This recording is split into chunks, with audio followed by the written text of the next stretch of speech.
komunikasi antara Mas Gibran dengan para ketua umum partai politik itu sudah berlangsung jauh-jauh hari.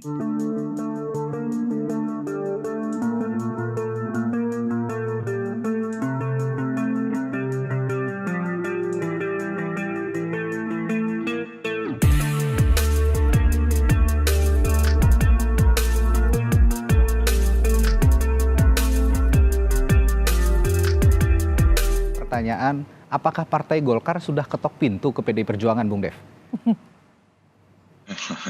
Kalau masalah ketok pintu itu adalah masalah komunikasi Oke. ya, antara ketua umum, apalagi yang sekarang masih dalam koalisi pemerintahan saat ini itu rutin melakukan komunikasi. Jadi sebelum kita melakukan satu kebijakan politik strategis dalam pencalonan presiden yang juga melibatkan banyak orang dan juga banyak partai, pasti sudah ada rutin komunikasi antara sesama ketua umum gitu untuk berbagai macam hal. Artinya sudah ada perbincangan sebelumnya antara Ketua Umum Partai Golkar, Pak Erlangga Hartarto dengan Ibu Mega ya, begitu? Sebagai Ketua Umum PDI Pasti Perjuangan. sudah ada komunikasi secara rutin lah, termasuk berbagai macam hal. Tapi pada saat deklarasi kan kalau pasangan bakal capres-cawapres biasanya bakal cawapres ini hadir begitu. Seperti yang kita saksikan Pak Muhaimin Iskandar pada saat dideklarasikan dengan Pak Anies hadir begitu. Lalu Pak Ganjar juga Pak Mahfudnya hadir. Nah, Mas Gibran ini kok nggak hadir semalam, gimana ceritanya tuh, Bung Dev? Ya, kan ada pembicaraan-pembicaraan yang melibatkan berbagai macam pihak, termasuk Mas Gibran juga sebelumnya. Kalau masalah kehadiran beliau pada saat deklarasi itu memang kalau dari banyak orang ya itu bisa diartikan berbagai macam.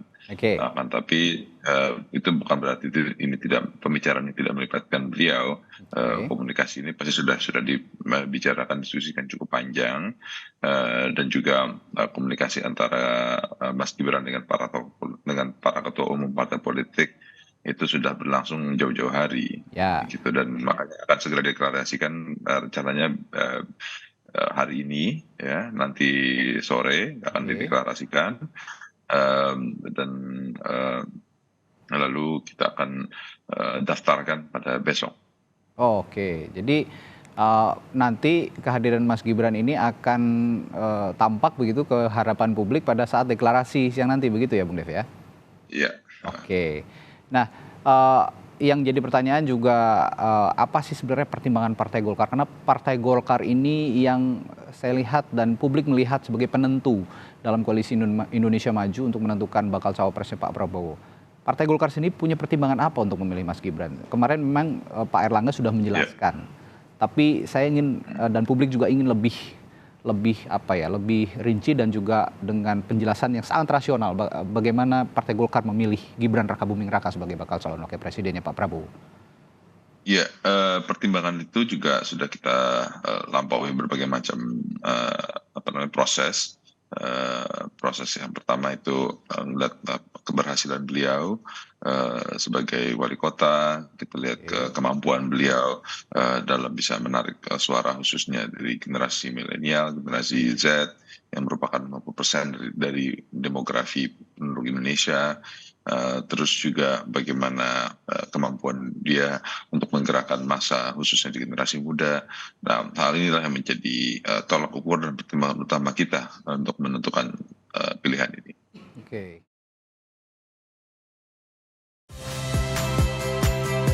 Saya Magister Tarigan. Saksikan program-program Kompas TV melalui siaran digital, pay TV, dan media streaming lainnya. Kompas TV, independen, terpercaya.